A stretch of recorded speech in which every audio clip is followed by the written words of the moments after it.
Eh bien, salut à tous, bienvenue sur Zouk TV, bien sûr, pour votre émission favorite, Quoi de neuf. Alors là, aujourd'hui, nous allons parler agriculture. On a connu récemment donc, la présentation de l'Ananas Queen. Là, nous allons entrer dans des termes un peu plus génériques avec M. José Maurice, qui est président de la nouvelle chambre d'agriculture de la Martinique. Bonsoir, José Maurice. Bonsoir et bonsoir aux auditeurs et auditrices de Zouk TV. Alors, quand j'ai parlé du monde agricole, j'ai vu que vous avez eu un petit frémissement. Il se porte bien, ce monde agricole? Comment ça va? Oh, c'est avec toutes ces complexités, avec toutes ces difficultés, oui, on est debout. Mais il y a des difficultés, effectivement. Il y a des difficultés. Alors, on va pas peut-être les cibler toutes, mais ce monde rural, avant, vous savez que c'était des métiers que les jeunes refusaient. Macaille fouton, en jardin, ou quoi, les descendants, macaille en bas, banane. Est-ce que les jeunes sont conscients du potentiel que nous avons en Martinique pour développer ce secteur? Oui, je pense que l'image a changé depuis. Il y a la formation agricole, il y a des jeunes qui vraiment veulent faire de l'agriculture leur métier. C'est sûr, il y a beaucoup d'obstacles parce qu'ils sont souvent confrontés à des difficultés de trouver du terrain, etc. Mais en tout cas, la volonté y est. Et on a aussi de plus en plus de jeunes qui s'intéressent vraiment à la profession agricole. Donc, ce qui n'était pas forcément le cas il y a quelque temps. Voilà, donc je veux me lancer dans l'agriculture, je fais des études, il y a un LEP agricole ici, etc. Et puis, j'ai quand même des parents qui me lèguent un certain espace, n'est-ce pas, agricole. Alors, j'entreprends une démarche entrepreneuriale. J'ai témoin. Qu'est-ce que je fais d'abord? Je m'inscris à la Chambre des métiers, non? Non, c'est à la Chambre des métiers, à la Chambre d'agriculture. On a un centre de formalité des entreprises. Après, il y a toute une procédure, puisqu'il y a aussi un guichet unique au niveau de la Chambre d'agriculture et au niveau aussi des syndicats, notamment les jeunes agriculteurs, pour, à ce moment-là, déjà constituer un dossier. Déjà, que le jeune présente ses envies, ses envies faire, parce qu'on ne vient pas, quand l'agriculture c'est un métier. Donc, un métier, c'est si tu es boulanger, il faut que ça fait pain. Donc, c'est pareil. Donc, s'il veut faire du maraîchage ou faire de l'élevage, il faudrait qu'il arrive à démontrer à la fois qu'il a la formation, mais aussi qu'il maîtrise son projet.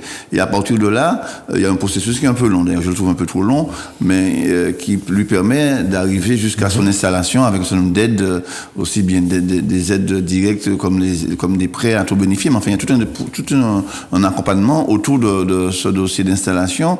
L'inconvénient actuellement, c'est que un jeune qui veut s'installer, il a entre 2 ans et 3 ans. Je pense qu'il faudrait qu'on arrive vraiment à écouter ce délai parce que l'économie change, l'environnement économique change autour, et quand on prend 2 ans ou 3 ans pour arriver à installer réellement, c'est vrai que les choses sont plus les mêmes qu'on avait le projet. Mais je pense que en termes d'encadrement, en termes d'environnement, les choses sont là. Après, ils les rendent plus dynamiques, oui, je pense qu'il faut faire ça. Voilà. Donc, vous accompagnez, vous formez ces artisans, etc. Il y a un programme de formation. Évidemment, lorsqu'on sort de l'EP agricole, on n'a pas forcément toutes les données en main. Non, même quand tu sors dans une école d'ingénieur, tu n'as pas toutes les données. C'est comme une formation au départ théorique. Et il n'y a que le terrain qui forme. Moi, je suis installé depuis 2009-2010. Et c'est peut-être 15 ans, 20 ans après où tu commences vraiment à tout maîtriser parce que l'agriculture, elle évolue avec le temps, avec le climat, avec les technologies. C'est tout le temps, il faut se remettre en cause, tout le temps, il faut se reformer. Donc, inutile de dire quelqu'un qui sort de l'école. D'ailleurs, on préconise, c'est l'idée aujourd'hui, c'est de voir s'il n'y a pas une possibilité d'avoir une espèce d'adaptation avant l'installation. C'est quelqu'un qui veut s'installer ou peut-être rester 1 an ou 2 ans chez un agriculteur tuteur pour lui permettre vraiment d'acquérir non seulement la partie travail, mais aussi la partie gestion, la partie environnement, pour que le chef d'entreprise, c'est le chef d'entreprise pour que quand il s'installe, il a déjà au moins un certain nombre d'atouts qu'il n'aura jamais s'il en est sorti de l'école, entré là brusquement, quoi. Voilà. Est-ce qu'on peut dire, par exemple, que l'agriculture, avant, présentait ça comme un métier, mais est-ce que là, maintenant, il y a beaucoup d'intellectuels, d'ailleurs, qui se lancent dans ça, et par exemple, toi, tu te retrouves président, etc. Est-ce que tu as un cursus d'agriculteur, vraiment, toi? Tu as des parents agriculteurs ou vivants-terres? Comment ça se passe? Alors oui, parce que ma génération, c'est une génération qui se rapproche un peu des 60 ans. Mais pas le créole, oui, ma génération se rapproche un peu des 60 ans. Donc, quand tu es élevé à la campagne à l'époque, papa, même si tu étais à Fontainebleau, il était agriculteur. Donc, j'ai été élevé dans ce moule, où moi, c'était café Gondé Vanille, tout ça qui m'a été à Fontainebleau. Donc, mes parents n'étaient pas agriculteurs vraiment de profession, mais ils étaient comme tous les gens de ma génération à la campagne. Ils avaient un jardin, ils avaient des bœufs. Donc, j'ai été élevé dans ce moule-là. Après, c'est sûr que j'ai fait des des études agricoles, parce que j'ai quand même fait des études agricoles, et j'ai eu la chance après de trouver un terrain pour m'installer. Donc je me suis installé en 1989-90, mais c'est parce que j'ai eu cette opportunité à la fois avoir une formation agricole. La deuxième chose, c'est que être élevé aussi dans un milieu rural où l'agriculture était le quotidien. Ah, et oui. Puis après, la chance aussi d'avoir trouvé un terrain qui m'a permis de monter une exploitation agricole. Justement, ces terrains-là, j'ai trouvé un terrain. Souvent, on fait le reproche qu'il n'y a pas assez d'espace, à la disposition des jeunes agriculteurs, il n'y a pas assez de propositions de l'offre de terrain. C'est un peu paradoxal parce que quand on regarde bien, il y a des terrains. Quand on regarde, quand on sillonne la Martinique, on voit beaucoup de terrains libres. Ce que nous appelons aujourd'hui des prises agricoles. Ce sont des gens qui sont un moment agriculteurs et qui sont partis, qui n'ont pas fait de transmission, de transition et qui ont laissé les terrains qui souvent après finissent en terre, espaces boisés classés qui sont après on a du mal à les faire entrer pour l'agriculture. Donc il y a du terrain. Par contre, comment les rendre disponibles pour les agriculteurs, c'est là tout le problème. Alors on a un organisme qui s'appelle la SAFER, qui normalement devait jouer qui doit avoir ce rôle de facilitateur pour l'acquisition du foncier ou pour même une location de foncier. Je pense qu'il faut que vraiment on renforce, et peut-être moi je dis souvent qu'il faut un vrai médiateur foncier. C'est quelqu'un qui repère un terrain vide, qui a négocié avec la personne, etc. Moi je pense qu'il faut si on veut vraiment libérer des terrains pour nos jeunes agriculteurs, il faut qu'on dépasse le classique. Le classique d'aujourd'hui, voilà. Aller beaucoup plus loin. Et moi, je crois, il y a des gens qui sont forts dans ça de négocier et qui arrivent à Caillou, on a sauté le sort fait payer, estime voilà, ça. C'est ça. Moi, je pense qu'il faut qu'on ait cette démarche-là, oui, mais comme vous ayez des spécialistes. Absolument, il faut des spécialistes et je crois qu'il faut. Comme le commercial, quoi, ils vont en magasin. Absolument, je pense que la SAFER doit se doter d'outils supplémentaires, notamment ces qui précèdent, oui. Et je pense qu'on a environ facilement 40 000 hectares de terres agricoles. Contrairement à ce que les gens disent.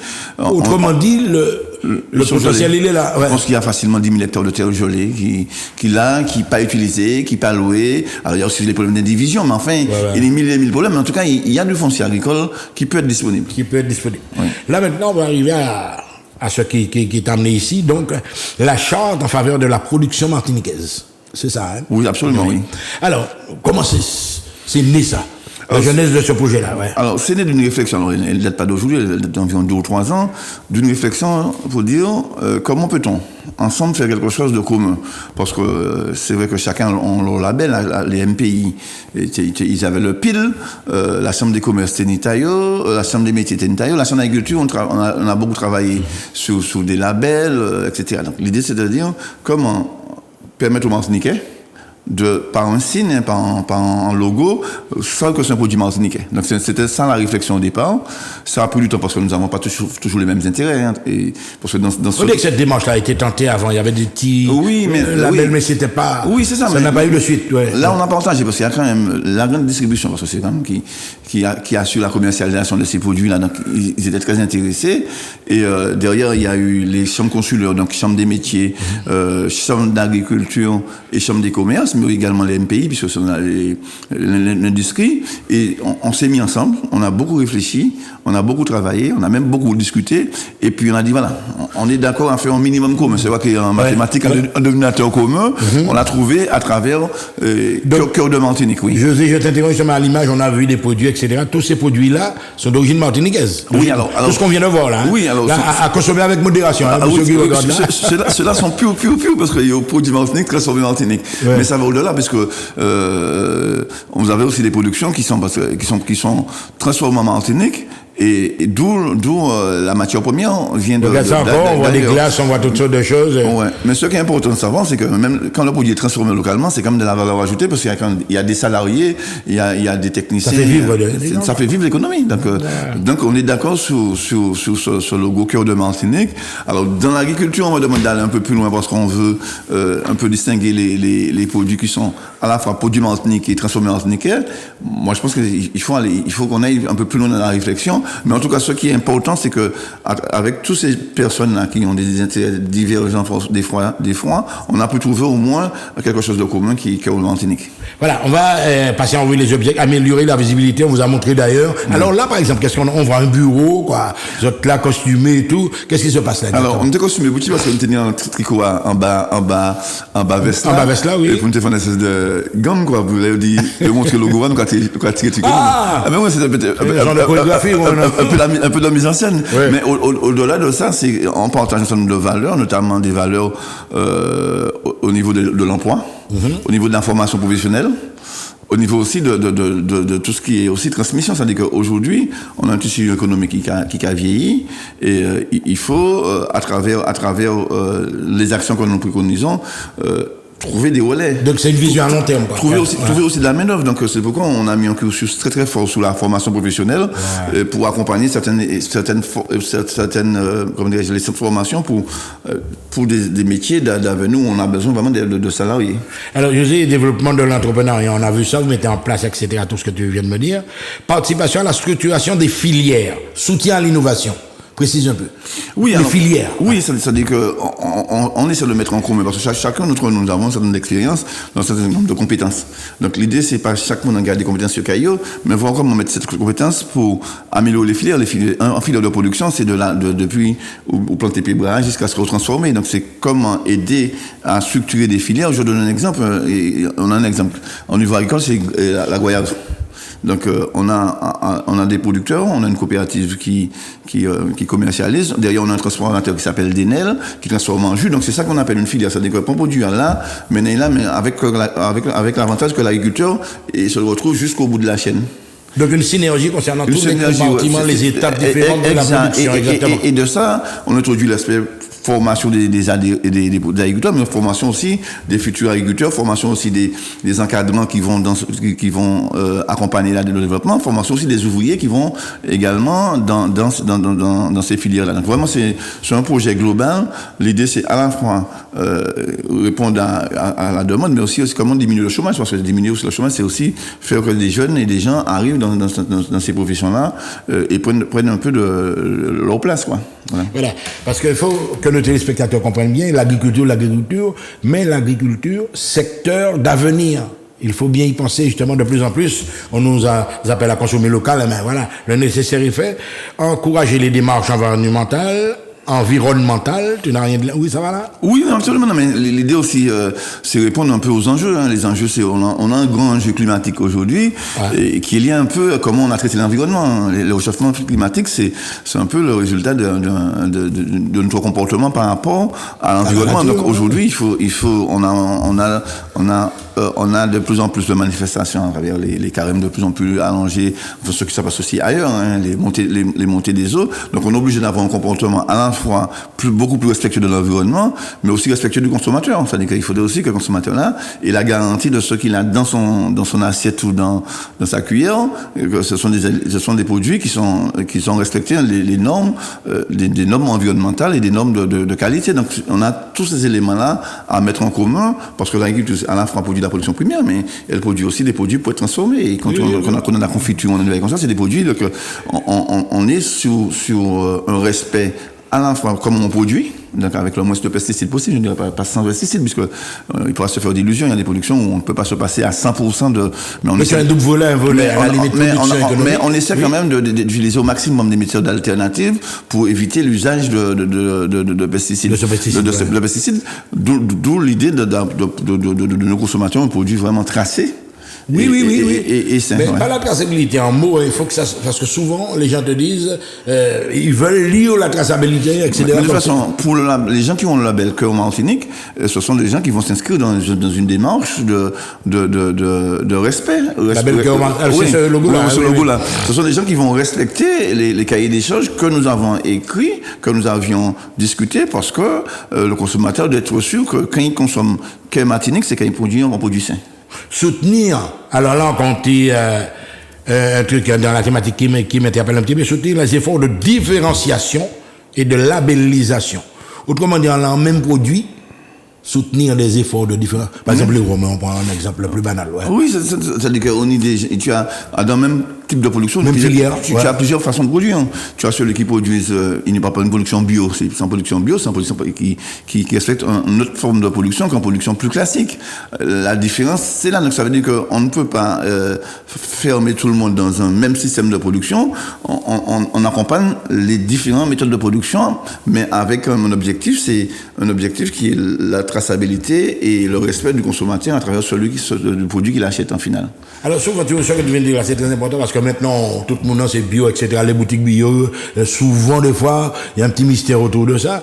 Mais tu as remarqué que le comportement de l'agriculteur bio, il est assez particulier aussi. Il a un souci personnel lui-même, il a une conviction personnelle. Oui, à mon avis, alors, c'est vrai que c'est un sujet assez passionnant, le bio. Moi, en tant que représentant de l'agriculture, je soutiens toutes les formes d'agriculture, ça c'est clair, parce que moi, je suis pas sûr que le bio va pouvoir nourrir la population martiniquaise, ni la population mondiale. Donc, le bio, c'est un mode d'agriculture. Là, tu prends tes responsabilités quand tu oui, je prends, oui, non, mais je le dis en toute honnêteté. Parce que souvent, on te dit que c'est ça la vérité. Non, mais je le dis en toute honnêteté. Le bio en Martinique, il est soumis à beaucoup d'aléas climatiques. D'ailleurs, je félicite les producteurs bio parce qu'il faut beaucoup d'efforts pour pouvoir avoir une production. Mais on est sûr que si pour nous 7 milliards d'habitants dans le monde, c'est pas forcément avec du bio. Par contre, moi, je suis pour une démarche de façon. Je pense qu'il y a aujourd'hui des gens qui produisent du bio. Il y a aussi une attente des consommateurs sur le bio. Il faut qu'ils soient satisfaits. Par contre, moi, je suis plus dans une démarche beaucoup plus très large qui vise à d'aller le plus loin possible dans la réduction des pesticides. Donc c'est ça, c'est-à-dire que toutes les mesures qui nous permettent de réduire l'usage des pesticides, moi je pense qu'il faut les encourager. Ça s'appelle l'agroécologie, ça s'appelle tout un certain nombre de mots, parce que à chaque fois qu'on va lancer des mots nouveaux, mais en tout cas ce qu'ils appellent l'agroécologie, c'est un peu ça, c'est-à-dire que aller vers une production en supprimant au maximum l'usage des pesticides. Voilà. Donc finalement, est-ce que tu penses, mais là ça sent en bas personnel, que tu penses qu'on peut arriver à la pollution zéro? En tout cas, aujourd'hui, les produits qui passent par les circuits organisés que nous contrôlons, les tests qui ont été faits, parce qu'il y a quand même un suivi de la DGCCRF, etc., sont à 99% conformes. Donc, aujourd'hui, les produits que nous mettons à disposition des Martiniquais sont des produits qui sont à la fois tracés et à la fois conformes. Alors, bien sûr, il peut toujours y avoir des gens qui produisent, on ne peut pas tout contrôler. Donc, mon qui passe au marge, là, il ne pas dit qu'il n'a pas existé. Il y a toujours des gens qui font des cours, qui produisent des côtés, etc. Bon, c'est pas l'objectif de dire ça ce soir, aujourd'hui, mais en tout cas, ce que nous contrôlons et ce que nous maîtrisons, l'agriculture doit, premièrement, avoir une analyse de sol, donc, ils savent à ceux qui sont des plantés. Donc, on fait systématiquement. Je pense qu'on doit être aux alentours de 15 000 ou 20 000 analyses de sol. On connaît aujourd'hui l'ensemble des sols, côté chlordécone, côté chlordécone. On sait aussi que sous les terrains chlordéconés, que ça ne peut pas mettre, que ça peut mettre. Donc, ça, on l'a déjà maîtrisé. En plus, l'agriculteur est responsable de la marchandise qu'il met sur le marché pénalement. Donc, ça veut dire que s'il met en marchandise dans les marchés, et puis on contrôle, il veut trouver pesticides. Il paye la jole. Donc, à la limite, personne ne va pas prendre un risque là. Et puis, il y a un deuxième bail qui est important, c'est que les prix des intrants ont tellement flambé que je dis jour. Oui. Tu parles de la situation actuelle. Les prix des intrants, je vais vous donner un exemple, c'est que la tonne d'engrais qui coûtait 600 € l'an dernier coûte aujourd'hui 1 300 €. Ils ne multiplient pas au 2. Et il y a certains engrais qui ne multiplient pas au 3. Donc, mais c'est valable pour l'ensemble des intrants. Donc, et la deuxième chose, c'est qu'il y a de moins en moins de produits phytosanitaires. Donc, on est plus dans des produits de biocontrôle. Donc, même ceux qui ne sont pas dans l'agriculture biologique sont déjà dans cette démarche-là parce qu'on ne trouve plus les insecticides radicaux avant qui était gratuit, ça n'existe pas, parce que on en a supprimé, et puis comme on a un tout petit marché, les fumes phytosanitaires ne s'intéressent pas à nous. C'est-à-dire que, je vous donne un exemple, pour l'igname, il n'y a rien comme produit phytosanitaire, parce que ce petit marché, nous c'est tout seul ou bien le Costa Rica caféian, mais c'est pas en bail qu'on le blé, et qu'il y a un vrai potentiel mondial. Donc, les fumes phytosanitaires. D'Achina, pareil aussi? Pareil, parce que ce sont des produits où on a des usages vides. Ça ne va que des usages vides, c'est qu'il n'y a pas ni pièce moyen de défense. Et c'est pour dire que les maladies tombent en l'air, on est souvent dans la catastrophe parce que, nous pas de moyens de défense, mais deux, ça n'a pas intéressé personne parce que le marché est vraiment trop petit pour qu'on filme phytosanitaire, investit des millions, parce que pour tout vendre produit phytosanitaire efficace, c'est très très long et c'est très coûteux. Donc, nous, un petit marché de 2000, 3000 agriculteurs, personne ne va intéresser quoi à nous. Donc, c'est pourquoi, sans vouloir être dans du bio, dans du développement durable, on l'est forcément forcément parce que les intrants coûtent hyper cher et qu'on est obligé de s'adapter. Alors, président, justement, nous, quand il m'arrive, alors là, c'est l'enseignant qui parle, qui a mangé dans des cantines scolaires pendant de longues années. Et José, est-ce qu'on va pas commencer aussi, alors là, c'est peut-être pas un détail, c'est très important, l'éducation au goût. Est-ce qu'on va pas penser qu'il dépit la scolarité, il était pour déjà apprendre ce thème-là en éducation au goût? Tout à fait, on est tout à fait d'accord. Et puis, même à 300%, parce que l'on vient la cantine, par exemple. Si on la connaît, on met déposer de la Chine dans la cantine, on va y battre plateau. On va y battre parce qu'il connaît deux goûts, pizza et puis fast-food. Donc, non, mais je pense que c'est là ça va passer. Mon je m'en chasse anti-riche, il y a 2 ans bientôt, ils ont mangé pastèque, ils ont mangé tinin, ils ont mangé friapin. Mais ça, c'est personnel. Mais parce que nous déjà habitué. Et puis, c'est goûtant pas parce que Marguerite, mais on a estimé que, en ce moment, il faut qu'ils connaissent ça, nous produit, ça nous produit, ça nous consommer. Mais il y a une deuxième démarche aussi qui est importante, c'est qui m'en est quand arrive la restauration collective et la restauration scolaire. Qui m'en est arrivé et par hasard, doit m'en nous aider. Non, mais tout à fait, mais en juillet, c'est là, parce qu'au fait, l'éducation goût, c'est vraiment là où on peut vraiment maîtriser, parce que les chiens m'arrivent quand même des fois, maman va nous faire manger à plat, etc. Alors que l'école là, sûr qu'à midi, il est obligé de manger là. Et mais le problème là, José, c'est que tu as l'impression qu'on a imposé ça. Dis ça aussi, monsieur, je ne mange pas à la cantine, mais pourquoi? Toi, j'ai ni un format en tête li. Oui, mais faut donc, tout ça, c'est baïdan là. Donc, nous avons approché de la fin émission. Alors, Manson Kidam, la Martinique Cœur Martinique, la marque Cœur Martinique dispose d'un site internet accessible, www.coeur.martinique.com. Ma calendrier, ça qui ça m'a trouvé. Alors, on va trouver tout ça, nous mettons dedans là, et toutes les valeurs que nous avons défendre dans charte là, à la fois, et ben là, que la même, les mêmes, mais toutes les valeurs nous mettons en ligne, qui les valeurs de ça où nous citer, tout ça où nous discutons dedans là, toutes les valeurs de formation, les suivis de filière, en fait, tous les éléments qui fait que nous vivons là, parce que que là, c'est un élément, c'est vraiment, logo à mettre tout noir, mais derrière, c'est tout un travail. C'est symbolique. Oui, c'est symbolique, mais derrière, c'est tout travail là que nous rédigeons pour te bailler, seulement qu'il y a un cahier d'échange, pour dire qui m'en est appliqué, qui sont les valeurs que nous partagons ensemble, etc. C'est tous ces éléments-là que vous trouvez dans le site là. En tout cas, merci en pile, monsieur José Maurice, donc, nouveau président de la Chambre d'agriculture de Martinique. OK, merci pour vous souvenir nous et puis permettre nous exprimer comme nous. Et puis, maman, là, savent qu'il y a un pays, mais nous, ni moun gavé ça, hein. Faut de nous manger bien pour nous passer de bonnes vacances. À très bientôt, José. OK, merci beaucoup.